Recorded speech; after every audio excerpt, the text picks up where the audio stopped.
everybody. Bry Dillon, Senior Vice President, Partners and Commercial Strategy with Aviva, here at the Enable event in Denver, Colorado, and joined by our partner Apex. Margot and Lonnie, you want to take a little time to introduce yourselves and your roles in the company? Sure. I'm Margot Shu. I'm a Senior Systems Engineer at Apex. Lonnie Purvis. I was one of the original founders and owners of Apex and just work as a Senior Project Manager now. Awesome. Yes. Awesome. So to get things kicked off, I'm always curious to understand companies' kind of origin stories. So I would love to hear kind of how Apex came to be and a little bit about kind of your focus in your business. Maria Woods and I decided to start Apex back in 2005. It was just, we enjoyed doing what we were doing, and we thought we could do make it a very fun environment to work in. People focused. Figured if we took care of our people, they'll take care of the customers, and that's been our philosophy. And Apex is Wonderware centric. That's basically what we've focused only on Wonderware. On the Wonderware business. Yes. Okay, great. So Wonderware obviously has been through a lot of change. Started, I come from the pie business, and actually they started around the same time in the 1980s. And I know that's been through a lot of acquisitions. Just curious to get your feedback on what's it like now partnering with Aviva in terms of kind of what you see as the opportunity, how the relationship has been most recently with kind of the larger organization.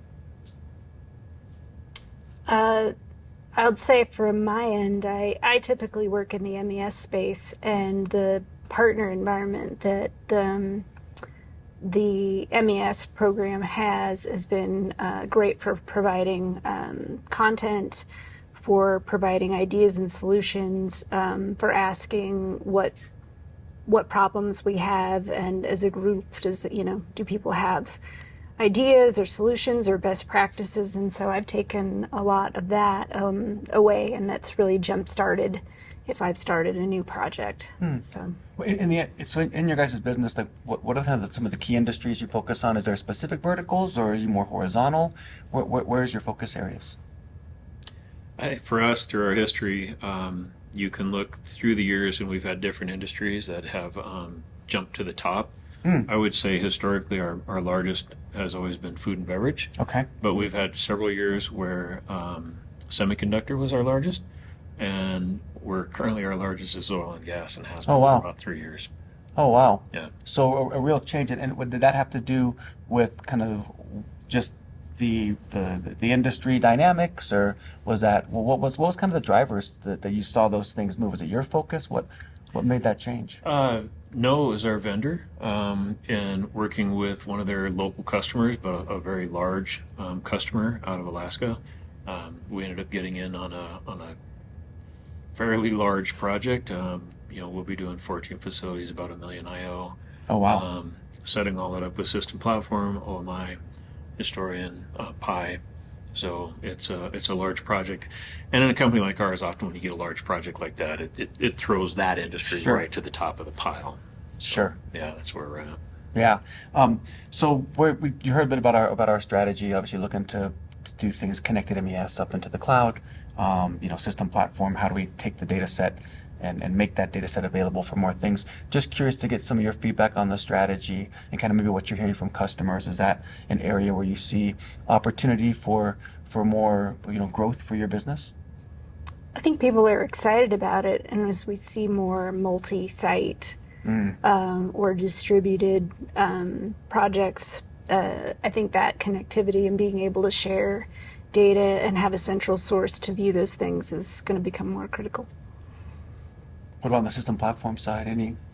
I think a lot of our customers are large scale, enterprise level customers, and they struggle with the concept of the cloud. They're very worried about cybersecurity, but we're starting to see that loosen up more and more. And I think Aviva is ahead of the curve on that, because my opinion is that as the younger generation starts to move up into some of those decision making roles, they've grown up with this. That's They right. want it there. They want to know, hey, how come I can't see this data right here, right now? And I have actually heard that from some of the engineers and some of the facilities that we work at. So I think we'll be seeing that more and more. Yeah, I also feel like, there was a big, when cloud things first started, like any hype curve, right? As things take off, it starts out with everything's going to go there, right? It's going to solve all problems, right? And of course it doesn't. It doesn't. And I think our customers generally, of course, are a bit more risk averse just because of the critical nature of their facilities, the fact they connect to machinery. There's just more risk that goes along with that stuff. And I also think that, a lot of those solutions really weren't purpose built for their industry. So I think there's been a lot of hesitancy. And I also think that, that the future, of course, is hybrid. It's not going to be all in the cloud. We connect to pieces of machine. There has to be a connected component of that. But I also see that a lot of the customers are also starting to see some of the changes on the AI side, right? And what that potentially could do. And, funny, I come from, as I mentioned, the pie business. I grew up with Dr. J. Patrick Kennedy, who founded that business. And he, instilled a lot of beliefs in me. And one of the things that he always used to say was, data is a unique resource. It's one of the few things that actually increases in value the more that it's accessed. And the challenge for us in manufacturing is that that data set is generally not accessible. It's controlled inside of an environment. But the opportunity there is if you can expose it, if in a secure way that takes care of data privacy and governance and those types of things, that there's really great opportunity to be able to do that, and to be able to leverage that for more innovation. And I think that that's really started to explode the potential that's coming with AI. But of course, we have to be able to do that in a way that doesn't disrupt the current operations. Yeah. So I'm looking at these couple of days being with us. Kind of want to get your feedback on the event. Anything that you learned from the event, or things that you saw that kind of got you excited, or things that you're going to bring back and look to go engage on more. Go ahead. Oh, I got it. No, I love the technical things. I'm so happy you guys brought this back. I've back in the day, I've attended technical events, and so yes, it is definitely on our agenda to collect the details and learnings and take that back. That's a big part of what we do, sharing that knowledge internally. I was excited to see, the Connect stuff is new, and just learning about that and checking that out and seeing Connect MES too, yeah? Yeah, so how that will progress, I'll be really curious to see. So Awesome. For me, I love these events.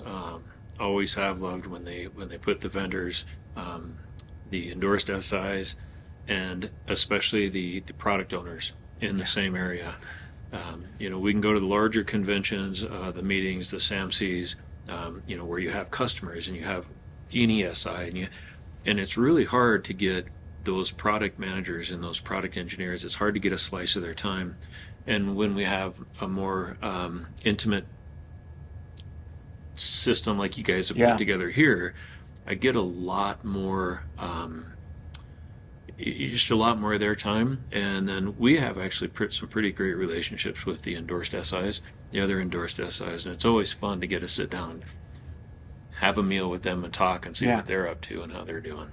So it's just, for me, the technology side is good. I put that in the back of my head. It's like, I've seen that. How can we utilize that? But it's really about the relationships and building those relationships. Yeah, it's. I think that's one of the big benefits we get from bringing these things together. I do think that, technology moves so fast, and there's so much going on. And when we tried to combine this before, with like in a Viva World, the big conference, right? Invariably, we're going to be focusing on the big vision, the customer examples, the customer stories, and we never really have, again, that intimate opportunity to really get into the technology. And I know, working with SIs, that, it's great to hear the vision, but at the end of the day, you want to understand what exactly is it? How does it actually work? What can it do? What will it one day be able to do? Like, how do you differentiate those things? And so, I'm glad to hear that you guys are enjoying that part of it. And I also think that, it's great to hear also that this idea of willingness to share between us. I think the market opportunity, quite frankly, is so big. just because of the pressures that customers are under in industry today. We have huge pressures to innovate, whether it depends on the industry, some more than others because of sustainability, because of geopolitical issues, because it affects supply chain. There's a lot that's driving innovation, and there's big vulnerabilities and threats with that, which opens up opportunity. But there's also this great new technology landscape that's out there as well. And I think that opportunity is so big that the faster we can work together, I think there's more value there, I guess, to be had. And it's funny, I was talking to another SI earlier, and he said the exact same thing. He said he's actually willing to share the use cases that they were able to create with other partners in a way that they can also use those as well, because that actual sharing of learning will actually help you to accelerate and actually get everybody more business, right? Because at the end of the day, we're all kind of part of a similar ecosystem, right? And so how can we help customers get more time to value, which is, I think, is one of the biggest challenges, that we have. Let's see. I mean, so we talked a bit about cloud. We talked a bit about SaaS. Can you tell me a little about, maybe give me an interesting, inspirational, maybe learning or story that you guys have had from a customer? Obviously, you don't have to tell customer names if it's confidential, but just curious if there's, anything that kind of really highlights maybe the things that Apex brings to the market that you'd like to share out there with others. Oh, well, you can go first on this one. I'll go first, but I tend to be the layer that gets implemented, from the PLC and the system platform OMI side of things, whereas Margot then, she take it from system platform and up into the business layer. For me, the most interesting thing has really been that I've been almost OMI centric now for about 5 years, and I used to do the PLCs. I used to do a lot of the design plus the system platform, and I think for 5 years I haven't touched anything but system platform and OMI. Oh. And watching the product mature has been amazing, and what we're now able to do with that product, and then the relationship with the Aviva team, the tech support department. They've been amazing. The research and development team, the dev teams. And being able to work so closely with them and having that audience that they've provided has been hugely beneficial for us. And so I think, I probably cut this part out, but I'm really, for our visualization piece, I would just go 100% OMI. It's like, you're putting system platform in, let's go OMI. Don't talk to me about any other products. It's amazingly fast as far as our time to development and the tool systems and the things that we can do with it now that provide feedback to the operators without us having to actually go in and retouch anything is just it's getting there. OMI has really become a very good product to me. Awesome. So yeah. Okay, great feedback. Margarine? Yeah, no, so like I said, most of my projects are MES based, so the tools that Model Driven brings and the way that we're integrating them this time with OMI, which was newer to me. It seems like every revision, the tool set gets richer, it gets easier to roll out. And I'm able to take the standards and templates and things that we've developed as part of our process and continue to roll it forward into the next revision or next release. It's always been a challenge with MES too. I mean, MES always typically is so because every customer has so specific requirements, and how do you find repeatability in MES? It's been a challenge. I mean, the entire time MES has been developed, right? It's always been a challenge. Yes, but as we tell the MES customers, I mean, the Aviva product is so configurable, but that's also what lends to the complexity. So I mean, this is so it's like with flexibility comes complexity, right? And I think this is the trade-off that we have to have. But I think we have some of the biggest customers when they have complex environments.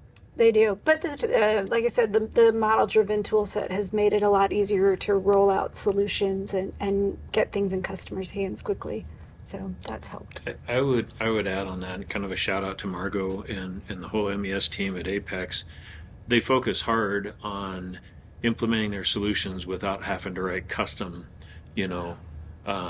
tools that then we have to support forever. We would reach out and have to have Aviva support. So we focus very, very hard on just maintaining the standard tool sets, and then using the functionality that you guys provide to provide the custom piece without actually implementing like custom code, like our own DLLs or .NET stuff. Yeah, it makes it hard to support. It makes it hard to upgrade, right? All of those types of things, right? Yeah. And I think the nice thing is, long relationship, giving us the feedback. How can we prioritize our configuration so that you don't have to do that, right? Correct. And although yes, of course, it services opportunity work for you to create custom stuff, but I think also the long-term impact to the customer isn't so positive. And that's always our focus. If something were to happen to Apex tomorrow, that our customer doesn't suffer from it, they can just grab another endorsed SI, and we don't have any custom code that they can't get their hands on.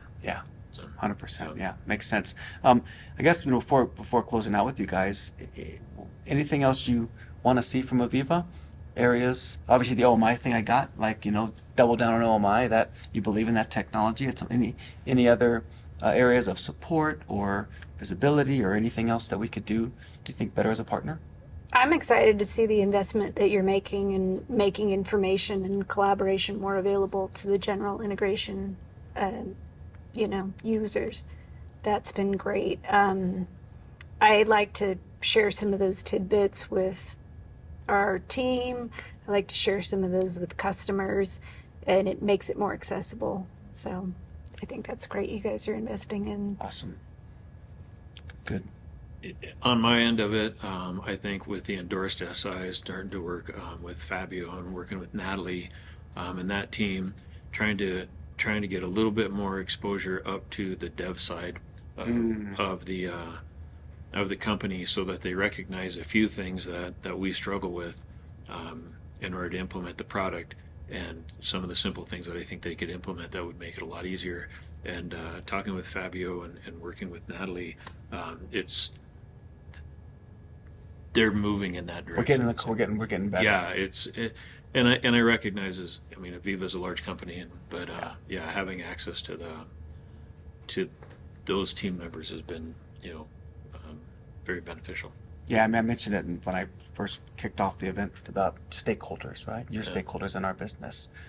So obviously, it's important for us to invest in the relationship, make sure that, you have what you need, but also you got great feedback for us, right? Because you're actually out there doing the implementations. You actually are out there, on the front line, with the real life experience. So, it is our objective and our goal to be better at bringing in that feedback, and if we're not prioritizing that, let you know what else we're prioritizing and get your feedback around that stuff as well, right? But anyway, I want to thank you guys for long-standing partnership, your belief in Aviva, your commitment to the partnership, and we hope to continue to drive great customer value together for many more years to come.